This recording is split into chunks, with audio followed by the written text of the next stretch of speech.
قل يا أيها الكافرون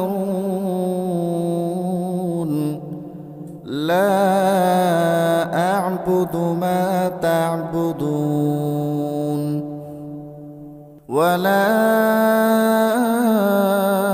أنتم عابدون ما أعبد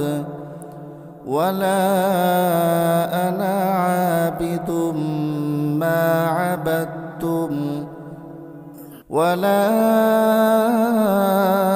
أنتم عابدون ما أعبد لكم دينكم ولي دين।